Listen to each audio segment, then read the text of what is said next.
Mr. Toastmaster, fellow Toastmasters, welcome guests. Today I'd like to start my remarks with a brief poll of the audience. So I'll ask a couple of questions and you can just respond by show of hands. Let me know where you stand on these various topics. Fair?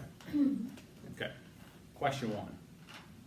Who in the audience, by show of hands, enjoys earning a living to be able to take care of your family? Figure that's why most of us are here. Question two. Who in the audience, by show of hands, would like to see their net worth increase over the next 12 months? You'd be crazy, I think, if you didn't say yes. Great. Okay, and now let's boil it down to all of its simplicity. Who in the room likes getting paid? Absolutely. Awesome. Can you guys keep your hands up for one more minute, if you don't mind?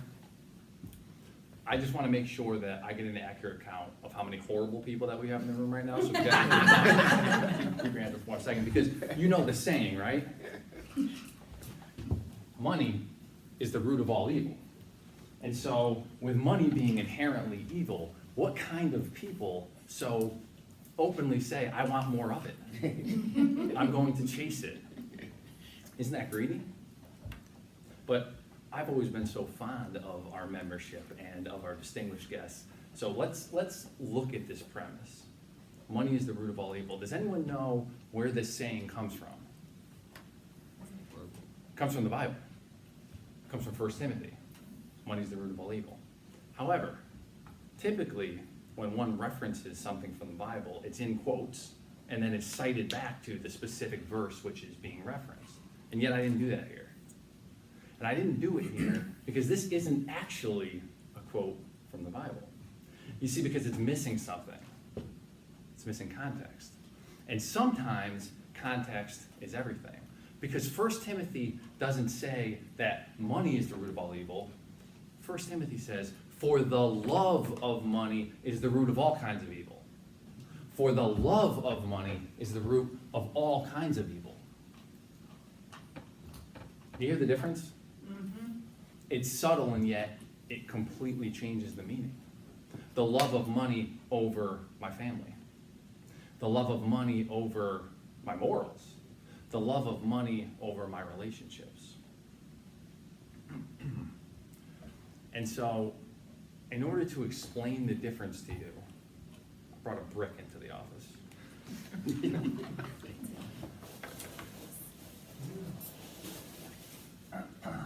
Got this brick. You see, because this brick is really not so different from money. Both are versatile. Both have multiple uses. Now let's look at this brick. This brick could be the first stone laid in the building of a children's hospital. I think you'd agree that that'd be a worthy use. It'd be an institution which does wonderful work every day for society. But this same brick, I could walk down the street. I could take it, I could throw it through the front glass doors of a children's hospital. What's the takeaway?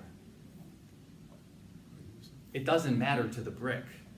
The brick is amoral.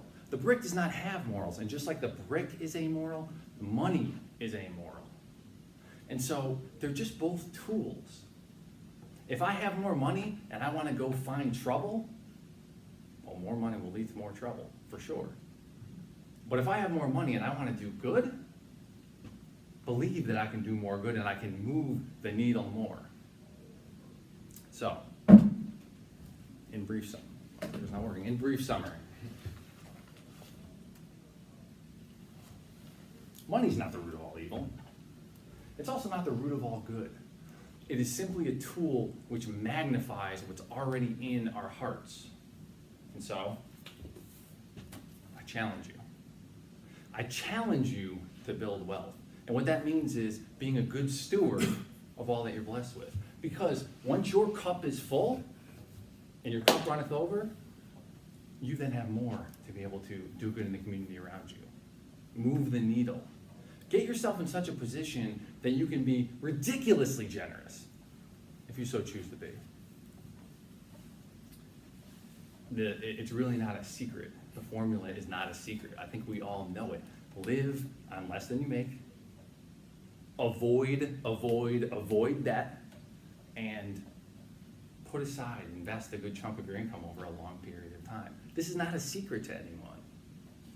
And so, to close, I'd like to leave you with just a brief word of encouragement, which is to say, we live in the United States. Indeed, this is the land of opportunity. And it's a land where 8 out of 10 millionaires are first generation rich. So what that means, contrary to popular belief, is you don't have to inherit your money in order to be wealthy. Or you don't need to be a celebrity or a professional athlete in order to be wealthy. We can all do it. 8 out of 10 are first generation rich. So let's go out and get it. It doesn't make you a bad person. Go out and get it and do some great in the world while you're at it. Mr. Toastmaster.